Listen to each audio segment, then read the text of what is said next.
The zombie pub crawl. So I wasn't actually able to see how many. Could you do that one more time? How many of you guys have been to the zombie pub crawl? About? Okay, cool. So we will try to turn the rest of you, I think. My first note is make a joke about being tired. So that's my joke about being tired. I'm very tired. Our original idea was to bring a t-shirt gun, because we have a t-shirt gun. That's one of the joys of running an event company, and just fire at anybody who's yawning in the crowd. But Mia wouldn't let us do it. Thank you to Mia for being smarter than us. That's good. In addition to running the zombie pub crawl, I also run a trivia company. So I wanted to start out with my favorite trivia factoid about zombies, and that is the first appearance of zombies in recorded human history. Do you guys know what that is? The first time a zombie has shown up, or the undead have risen from the grave to consume the living. The first time that notion was recorded in human history. A lot of people think it was Jesus coming back from the dead. Everybody makes the joke, Jesus is the first zombie, but it's actually 2,000 years earlier than that, the Epic of Gilgamesh. I will knock down the gates of the netherworld, I will smash the doorposts and leave the doors flat down, and will let the dead go up to eat the living. The dead will outnumber the living. I think that's awesome. That's the goddess Ishtar talking about what she will do if Gilgamesh does not allow her romantic advances. So, sex and zombies for 4,000 years, not much has changed. All right, so shock. That's the theme that we're on tonight. I'm going to do most of the talking early on here because I helped start the Zombie Pub Crawl in 2005. Jonathan came on about 5 years later, so kind of as we tell the story about how it happened, Jonathan kind of comes in a little bit later. Chuck's also much better at speaking than I am. That's not true. So we're going to talk about shock, the role it's played in the success of the Zombie Pub Crawl, and how it can be used as a tool in our creative process and this and our various other endeavors. Like I said, in addition to this, I run a trivia company called Trivia Mafia. Jonathan is a very successful DJ and promoter around town. Shock. What can you say about shock? I feel like a lot of times shock is dismissed when somebody says something that has got shock value, or somebody did something just for shock value. It's sort of a way of dismissing it, like they're just doing that because there's not actually anything of substance there. But I feel like there actually is value in shock because it's an emotional response, right? That's what you want to get if you're an artist or a business owner or a designer or a marketer. What you want to get out of people is an emotional response. And that's kind of what shock is, right?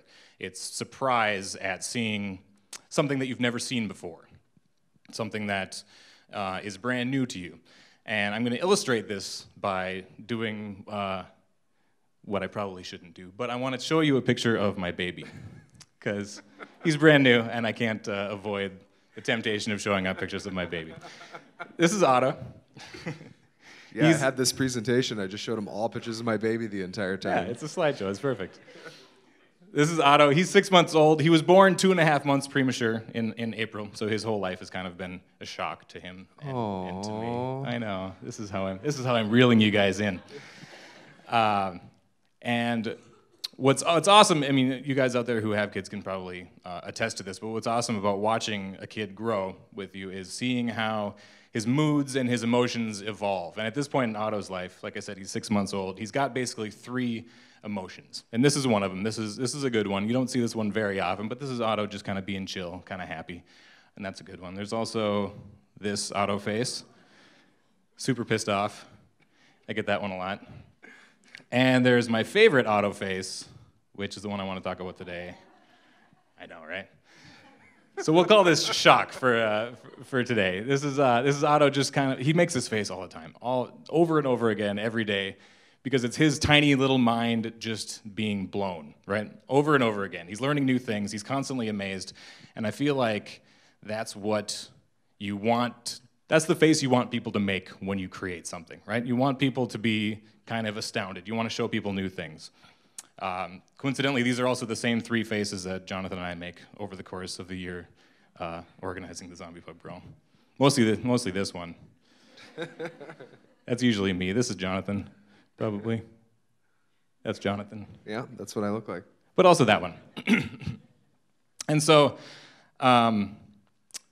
yeah, the great thing about seeing Otto, so like, what is Otto looking at right now? He's looking out a window at a tree. It's nothing, like, right? It's the same tree he's seen every day of his life, but it's brand new to him. Like the way the light catches it or the wind is blowing it around, it's just blowing his mind. And the cool thing is that I get to see that, and I get to look at that tree, and I get to be like, oh, actually, that is pretty awesome, you know?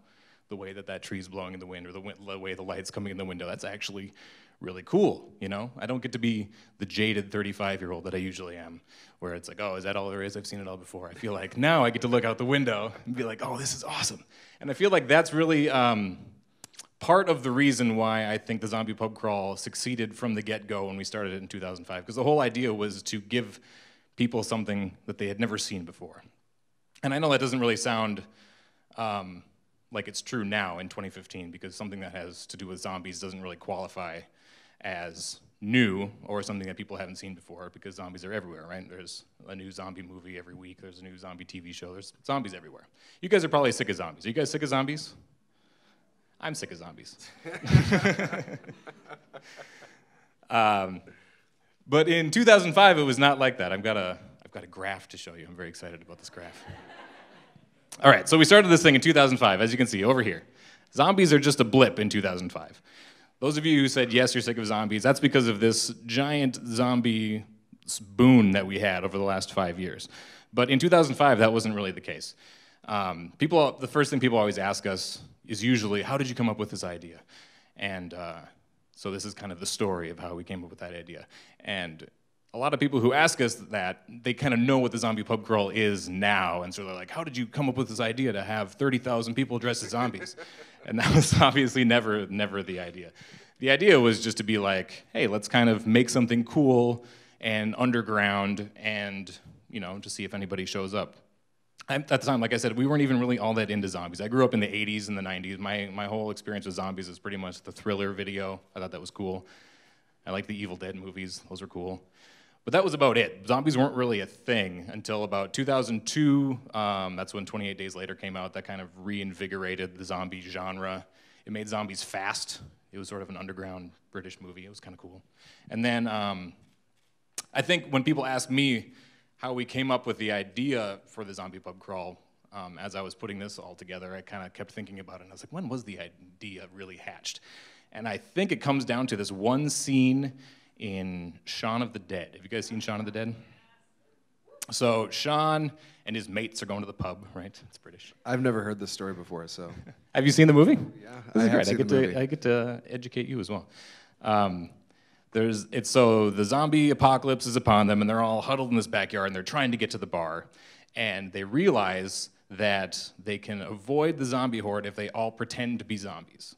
And so they go through this. It's a hilarious scene. They all like go through their zombie moans and their zombie walks, and it's very funny. And then they walk through the horde of zombies, and they try to get to the bar, and they pretend to be zombies.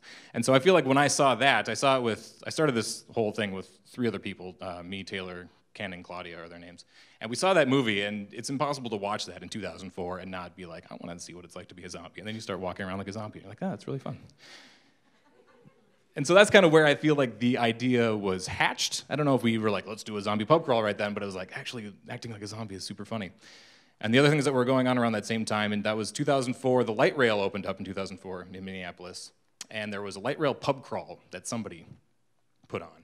And my buddy Taylor and I decided to go on that. It was the first pub crawl I'd ever been on, and it was fun. You get to go around, do some day drinking on a Saturday, and go to a bunch of dive bars you've never been to. Super fun. And so that's kind of how we decided, hey, maybe pub crawls are kind of cool. Maybe we should try to organize one. That can't be that hard. You just get a bunch of people to go to a bar. It's still basically that easy, right? So we did that. We decided we want to start a pub crawl. We saw some zombie movies, Shaun of the Dead. There was a George Romero movie that came out around that same time, too, 2005, called Land of the Dead. And that's, I think, when we were like, all right, we want to do a pub crawl. Zombies are sort of becoming a thing. Let's do a zombie pub crawl, and it just sort of happened. It was the first, I've looked around to see if there were other zombie pub crawls at that point, and I'm almost positive that this was the very first zombie pub crawl. There were zombie walks that were going on a year earlier. But that's super boring. The zombie walk, yeah, why would you do that? Just get together and walk around like a zombie? Come on. To bring you back to the sort of era that we're talking about here, 2005, it seems like it was forever ago, but some other kind of cultural touchstones to let you know what we were thinking. Around that same time, the word flash mob was coined. Do you guys remember flash mobs? Anybody? This is before like Twitter. This is before Facebook. The flash mob was a word coined by one of the editors of Wired, and the idea was that you get a group of people together at a set time, at a set place to do a set activity and kind of surprise the onlookers with like a sudden impromptu pillow fight in the middle of Times Square or something like that. And so that was kind of a thing for a while. We're like, oh, that's cool. We should do a flash mob, and that was sort of part of our thinking. There was also this group in New York called Improv Everywhere. You guys familiar with them? They do this thing they do a lot of pranks. It's like social theater, basically, and they put them all on YouTube. This is actually before YouTube too. And they do, like some of their famous ones were the No Pants Subway Ride. They do that every year where they get 1,000 people to go on the New York Subway Ride without pants on. Very funny. They got a bunch of people to dress in khaki pants and blue shirts and go into a Best Buy and just start answering people's questions. And so it's sort of in that spirit of like pranksterism and impromptu gatherings of people doing something. Yeah, shock. To shock, to freak out the squares, that we decided to put this thing together. So that's how we came up with the idea of the zombie pub crawl. This is our very first poster from 2005. So the idea was to get a bunch of people together. We didn't even really market it. We got a MySpace page. That's all we did. My friend Dave Witt is an artist. He drew this for us. I used to be in a band, and we just had him. He was the guy that would make all of our band posters when we played shows. And I was like, Dave, you're really good at making zombies, which he clearly is.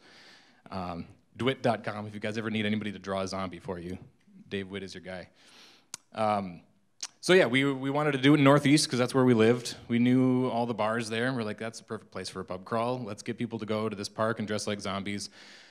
And that was kind of it. We didn't really market it at all. We didn't know that anybody was going to show up. We knew that we could get 10 of our friends, and we're like, that's probably a horde, I guess.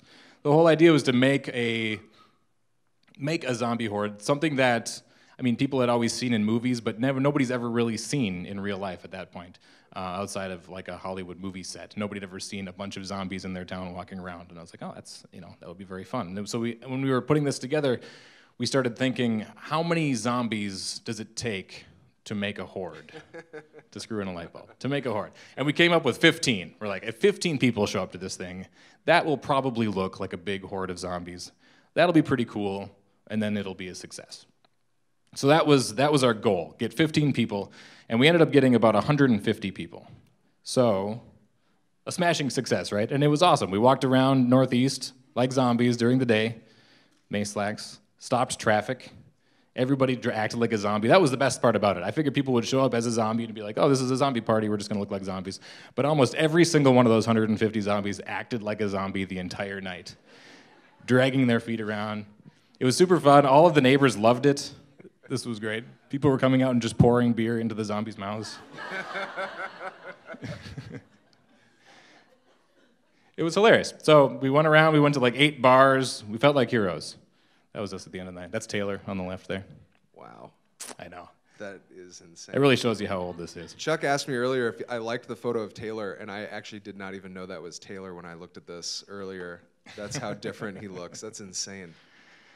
So that was year 1. 2005, first zombie pub crawl, 150 people, Northeast Minneapolis.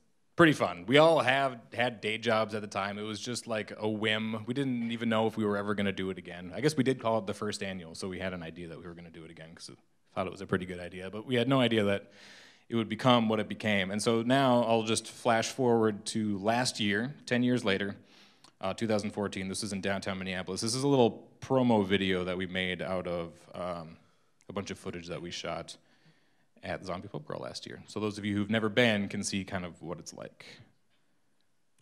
Thousands of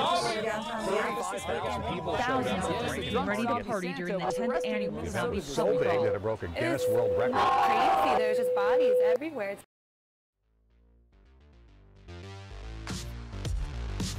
When you're all by home, I feel so airless. And when we kiss, I can't explain. Feel superhuman, but the truth is, you got me hypnotized.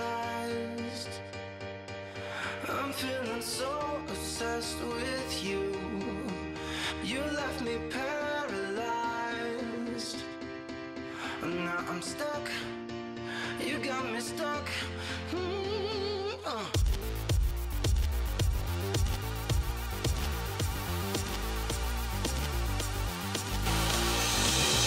Gotta let the song finish. All right, so that's the Zombie Pub Crawl now.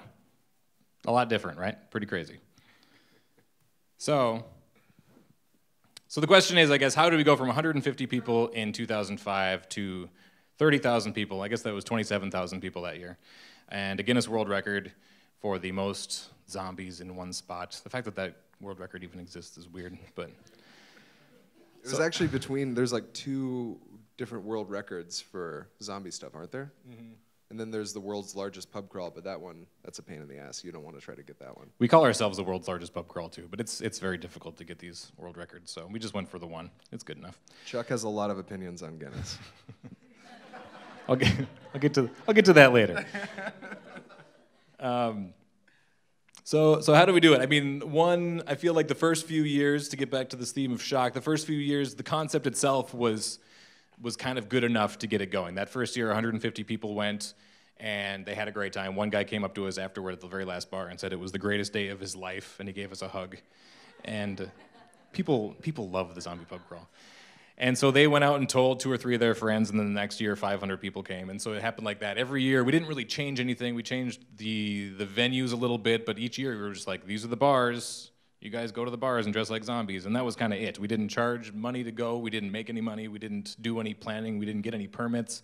When the city finally found out about us, they were like, how have you been doing this for so long, and you have never applied for an event permit from us before?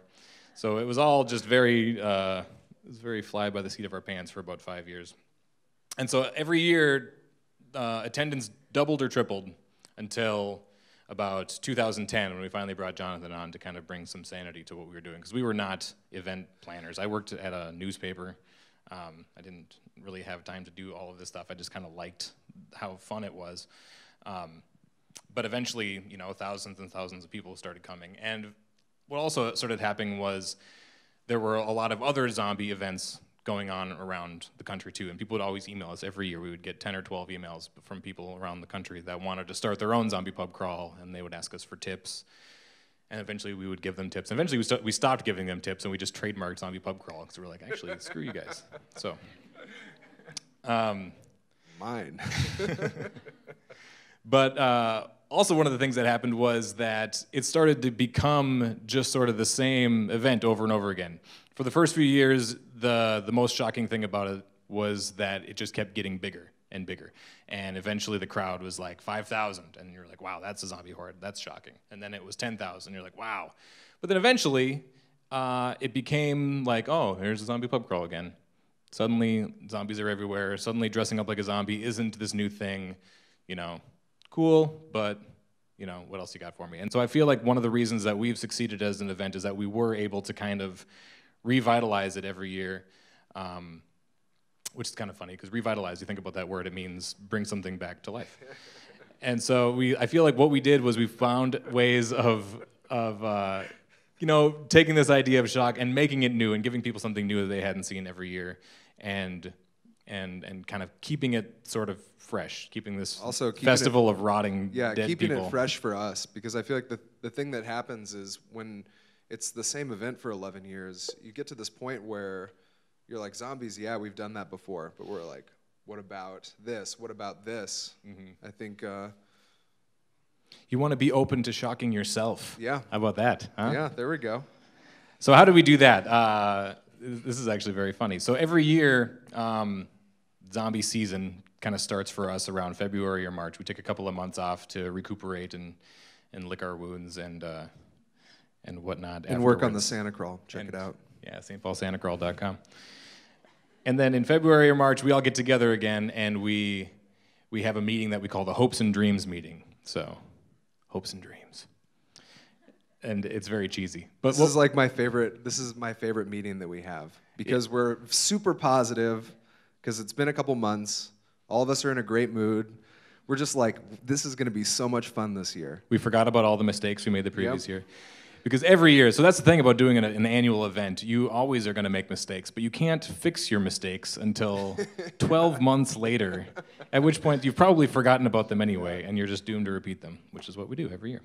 So at this meeting, the Hopes and Dreams meeting, what we do is the organizers, there's 5 of us now, and we sit around in a circle, and we just say one thing that we want to happen that year at the Zombie Pub Crawl, one of our hopes and dreams. And everybody gets one, and the rules are that there's no ideas that are too crazy, and if you choose something as your hope and dream, the rest of the group has to do everything they can to try to make that happen within reason. So no judgment, no bad ideas, no such thing as an idea that's too crazy. And it sounds a little cheesy, but that actually has worked very well for us because that's how we got our giant inflatable zombie. His name is Phil. He started out as a hope and dream. I think he was yours in 2012. And I don't know, why did you just wanted an inflatable? Yeah, I'm just into ridiculous things, and that seemed pretty ridiculous. I think I came up with the idea for the inflatable, and then you guys were like, we're going to make him the tallest inflatable ever. And I'm like, That's yeah, where let's we do go. it. That sounds great. You know, if you're going to do something, you might as well make it the biggest in the world. So what we did is we took the poster from the second Zombie Pub Crawl, 2006, and we just sent it to this company in Burnsville. Shout out to Landmark Creations in Burnsville, Minnesota. If you guys need an inflatable, or you're inflatable people. We just sent them this illustration, and then they sent us this mock-up, and we're like, how about this? And we're like, oh yeah, we got to do that. Well, we sent it to some company.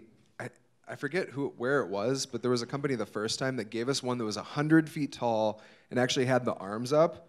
And then we were like, well, let's see if we can find this for cheaper. And we sent this to Landmark, and they were like, that will never work. It's flammable. It's going to fall over. It's the worst idea ever. Here's one that's more manageable. It's 50 feet tall. We're like, all right, cool. I guess it's we'll not do that, 100 yeah. feet. I like to say that he's a 100-foot zombie. You just can't see the rest of him because it's underneath. So that was 2012. Hope and dream. Jonathan was like, what we need is a giant zombie inflatable. We're like, okay, let's see if we can make that happen. So we sent that to Landmark. They gave us a quote. And it's not just like you do things with hopes and dreams and pixie dust. It also took thousands of dollars. But eventually we ended up with the giant zombie. There he is. We named him after our favorite Minneapolis liquor inspector, Phil Schlesman. Shout out to Phil Schlesman. He was an early proponent of the Zombie Pub Crawl, so we named our zombie after him. Chuck also likes to say that we named him Phil because he's filled with air. I love puns. It's true. And so, like I was saying, this was a hope and dream of Jonathan's, and we made it. And it wasn't just like a good idea. Let's make an inflatable zombie, and that's kind of dumb. What we did really was we kind of made it into a good idea because we were getting to the point in the event where we needed to kind of start looking at an advertising budget. We'd never had an advertising budget before, but we were getting 25,000 zombies. We were starting to book national acts. We had started needing an actual, outlay of capital to make this thing happen. And so it was starting to become a real business, and that meant that we needed to start advertising this. And so we started looking at a lot of the traditional ways that music festivals advertise, get billboards, buy print ads, get radio ads, all that really boring stuff.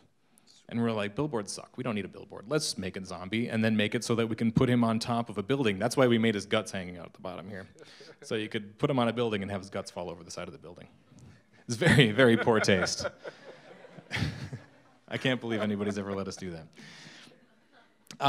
But that's kind of that's one of the ways that I feel like we're fairly creative about the production of this event was that if it weren't just an independently run event like we are, very small team, very small scale, if this was Best Buy presents the Zombie Pub Crawl, there's no way that thing would exist. There's no way that it would have guts hanging out the bottom of it. Yeah, anyone who runs, if you've running an actual business, you would never okay this kind of expense. It's so expensive, and if it's worth it, it's worth it to us, So it's like trying to do stuff for us to make us happy, and keep it fresh. In the end, it's way better than a billboard, and it's worked out very well for us. The billboards in that are way. really cool. We do have billboards now. Yeah, I we shouldn't have talk down billboards billboards right now, too bad, so we do have billboards this year. I haven't actually seen them yet, but they're apparently They're up. when you see them, you'll be very excited. Okay. So some other things that came out of these Hope and Dreams meetings that we have every year.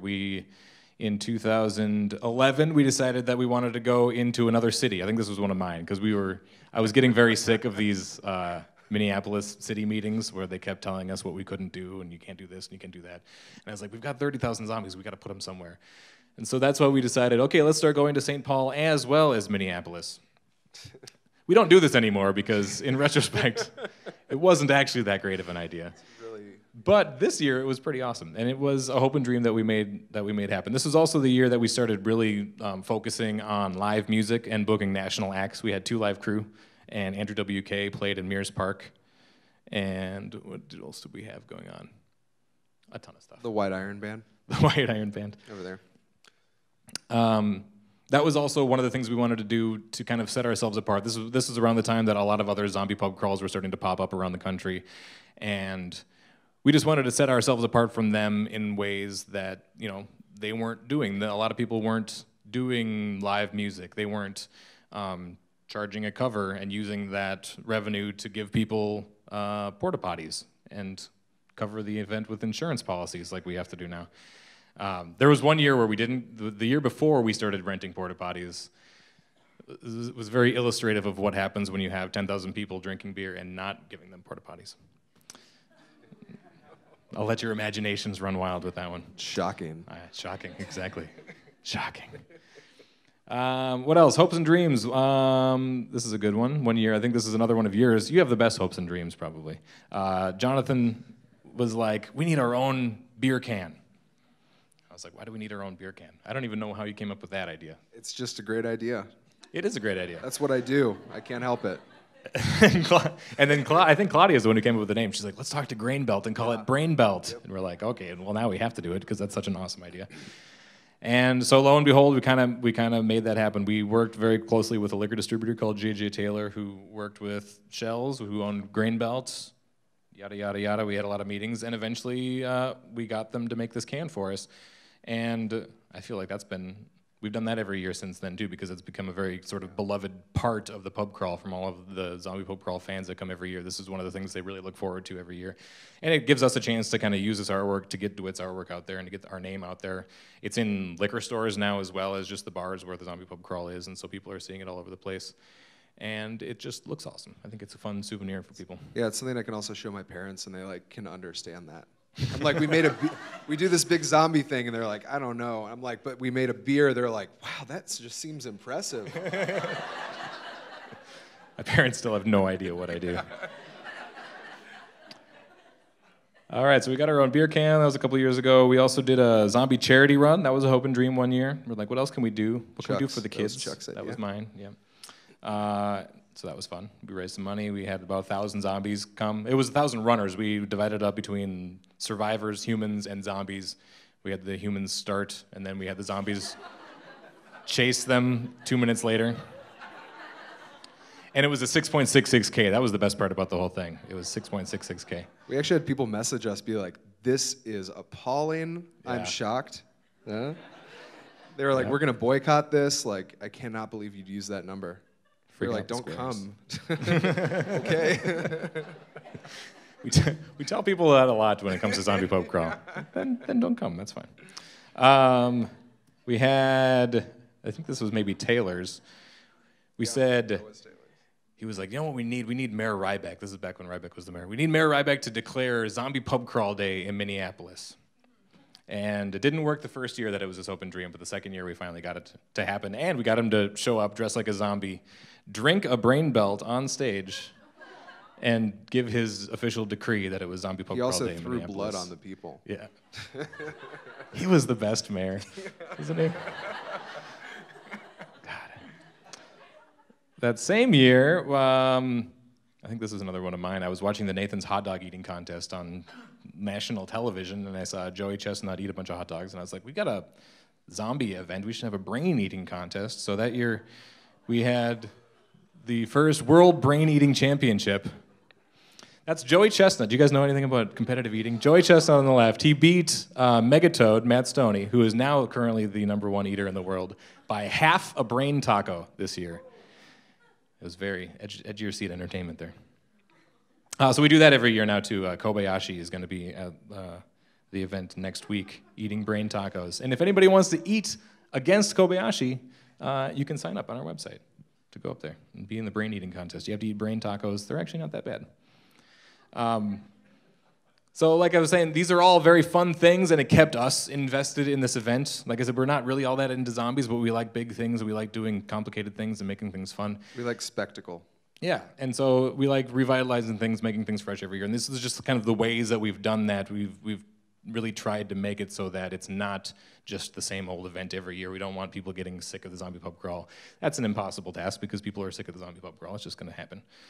Some of you might be sick of the zombie pub crawl, and that's okay.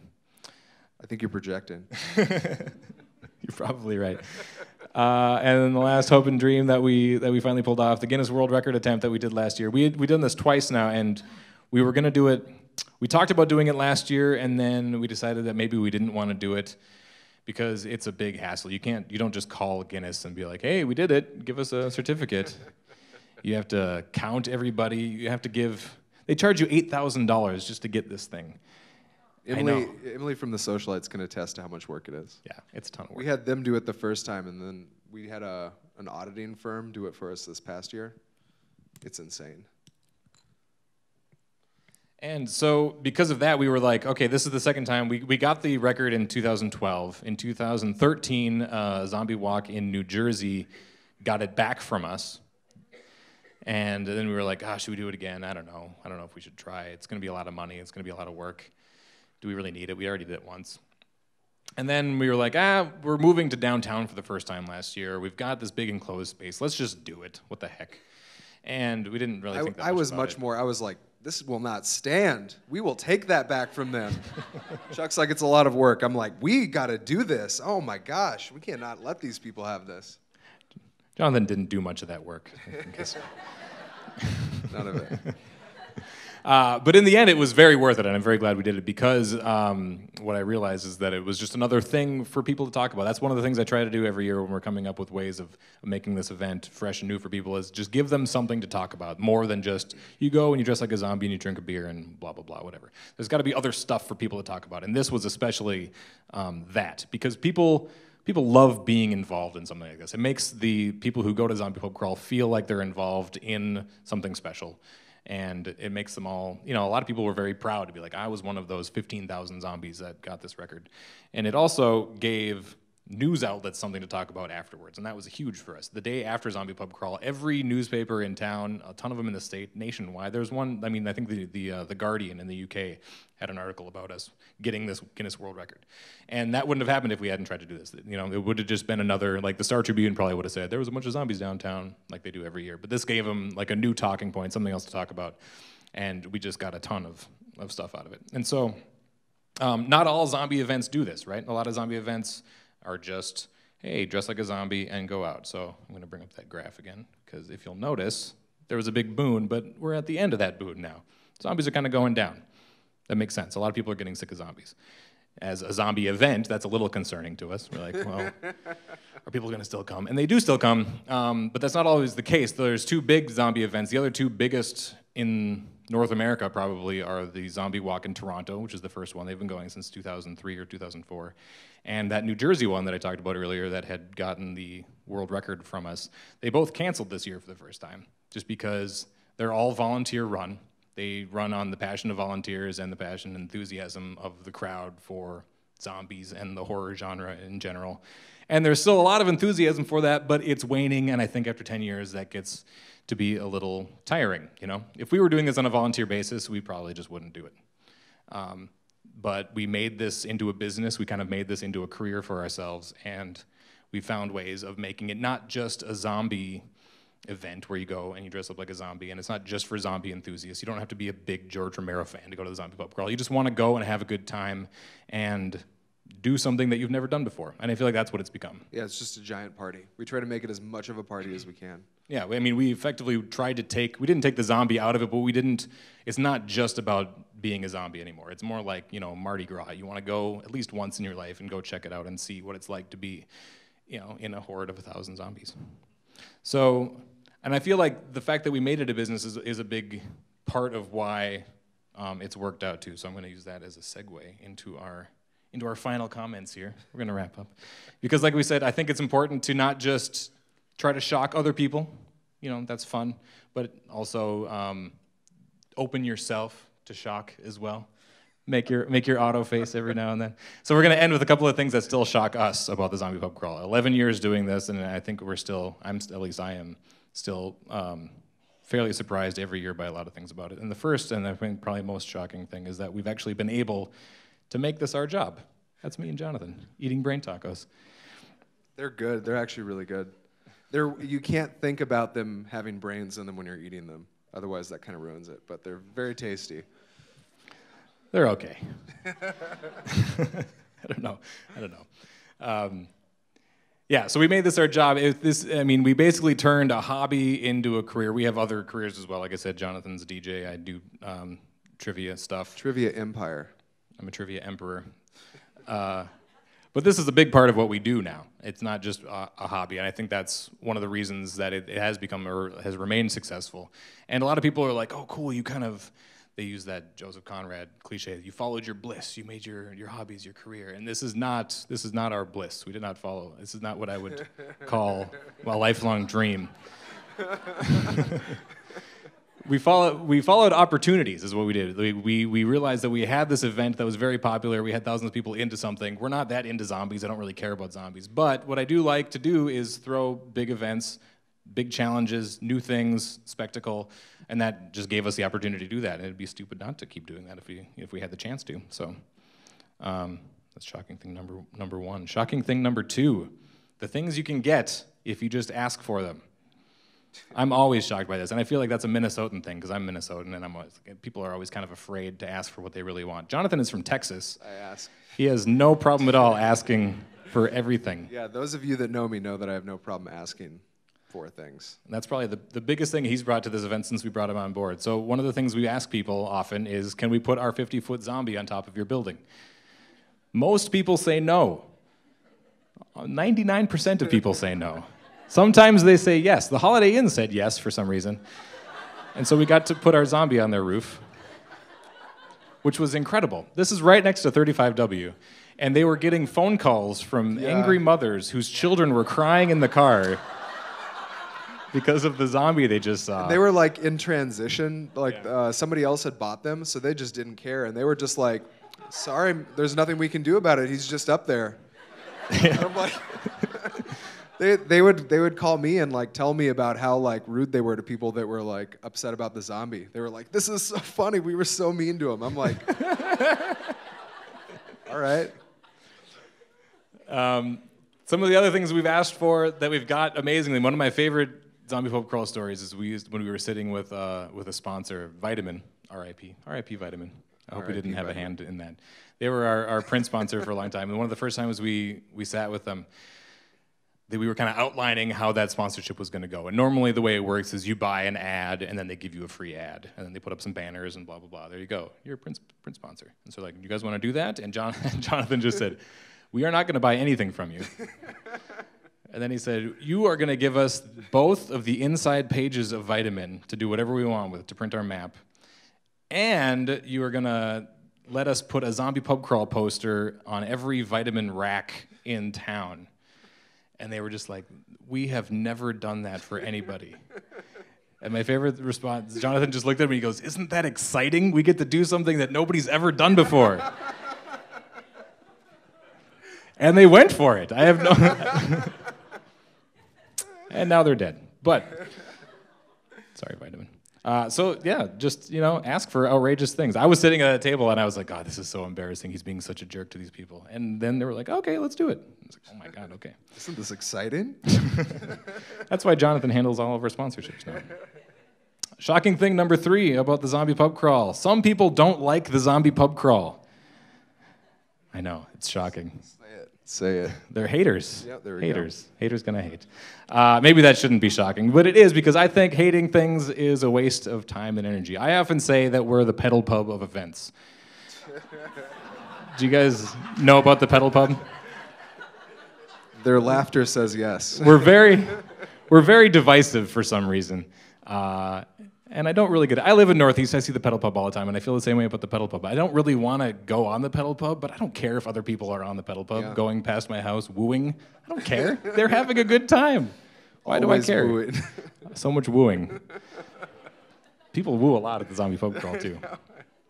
And my attitude is, have fun however you want to have fun. Don't worry about how other people are having fun. If you don't want to go to the zombie pub crawl, that's fine.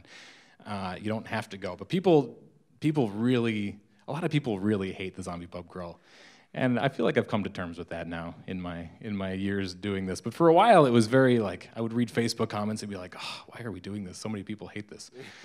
But the flip side of it is that we do it because a lot of people love it too, and I feel like I don't know if it's just a Minnesota thing. Maybe it is just a Minnesota thing, but I feel like there's a sentence that Minnesotans just generally don't have in their vocabulary.